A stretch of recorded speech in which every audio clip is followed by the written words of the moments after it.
السلام عليكم ورحمة الله وبركاته.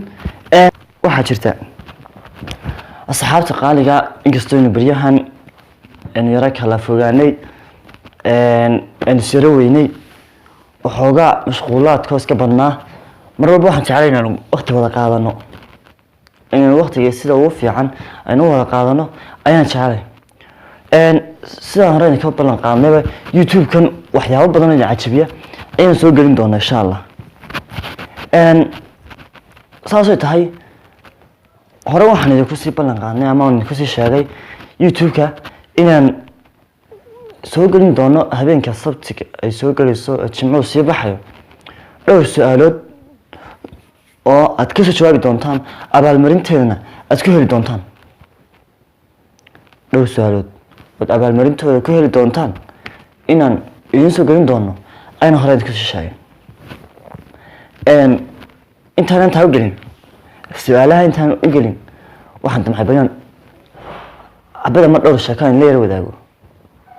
sheekada koowaad waxay odhanaysaa beriba nin waalan baa fuulay meel fooq oo xagga ugu sareysa u fuulay dadka wuxuu soo qaatay ilmo yar xagga fooq saarnaa warko kii aan soo soo booday buuri oran soo tuuraya dadkii ku waan soo tuuraya niyo dadkii bari ka daa Abdullah oo ku waa ilmo yar waxba iska yiraahday isuu ma waan soo tuuraya suu ninkan waa mad soo waalay dadku waxa ay wareereen ninkan waalan baa naga fujin kare nin waalay nagu yar ninkii waalnaa loogu yaray dadku isaguna waalay kan meesha saarna waalay kana waalay dadku ninkii waalnaa soo fikiray buuri iidaay inuu hana soo dajinay ka wasaameey waxa magaran waran dadku intuu makiinada yar soo qaatay buuri Abdullah ma ka soo digi fooqi weeyaan soo makiinada qabtay buuri Abdullah ma ka soo digi misan kuma jira kiibin soo galay kadamay wallahi soo digi aniga kiyaan igu soo digi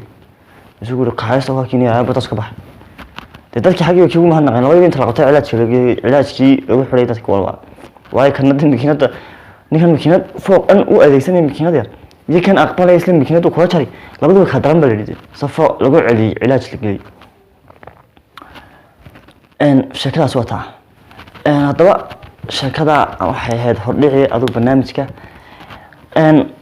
dhowr su'aalood baan sanadii soo sheegay aan weydiinay su'aasha koowaad aad ka soo jawaabi doontaan abaalmarintoodana aad ku heli doontaan su'aasha koowaad waxay tahay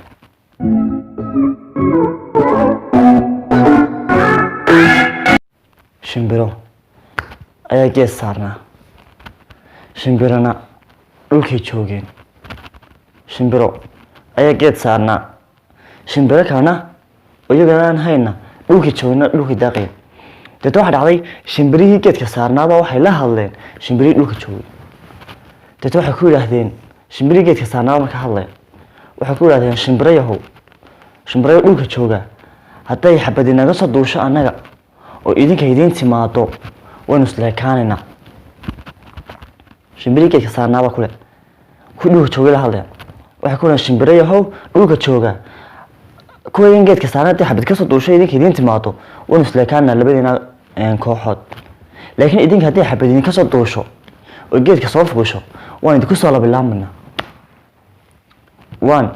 soo labilaamayna balway kuwa dhulka jooga tiradooda waa imisa kuwa geedka saarana tiradooda waa imisa su'aashaas isku soo daya su'aasha labaad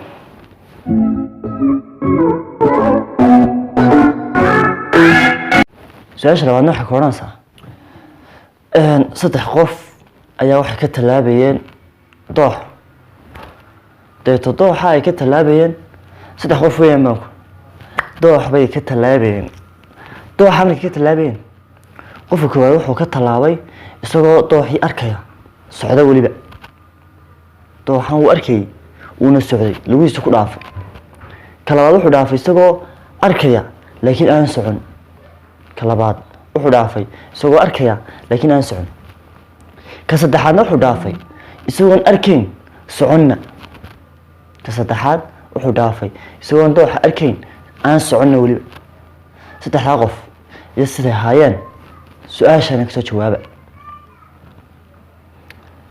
su'aasha afraad iyo saddexaad aan ilaahdee waxay tahay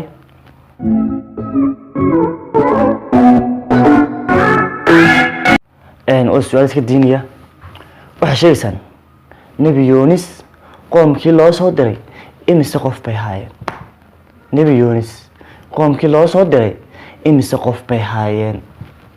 waa su-aasha saddexaad ee caawa aan kusoo gabagabeynayno. mar walba waxaan leeyahay ku xidhnaada channelka xabiib channel. inkastoo markii hore ahaa abwaan xabiib oon odhan jiray abwaan xabiib ku xidhnaada, maanta channelka magaciisa waxaan u bedelnay xabiib channel. marka mar walba waxaan leeyahay sii shaargaraya asxaabtayda si ay asxaab badanna inoogu xidhnaato. gaarsiiya si su-aalahana ay uga soo jawaabaan abaalmarintoodana u helaan. horesaan isku soo sheegay su-aalaha ha ku soo jawaabina commentiga dhexdiisa, waayo qofka intuu qaato uu su-aashaadii arko jawaabteedii ayuu isaguna whatsappka kusoo jawaabi kara. laakiin number whatsappkaas aad kusoo jawaabaysaan, qofka su-aasha saddexdaa su-aalood hayaaba waa inuu si saxa uga soo jawaabo su-aalaha. markaas abaalmarintaada xaggaas ayaan kuu siin karaynaa. iminka saad horena aan ka sheegnay, iminka waxaan soo gelin doonaa labada channel ee dadaal media channelka xabiib channel. waxaan soo gelin doonaa waxyaabaha cajabiya. iminka saan dhowaan waxaan kasii dayn doonaa channelka xabiib channel iyo dadaal mediaba filmaan musalsal ah oon ahay musalsaladii caalamka, balse musalsal filmaan taxana noqon doona, qisooyin ku dheehan, loo baahan inaad aada uga taxadirtaan ama aad u daawataan. maaha filmaan la iska matelayo maaha. waxaa jira filmaan lama iska matelo iyo filmaan ku dhisan qiso. kuwan idiin sheegayna soo wadnaa waa filmaan qiso ku dhisan.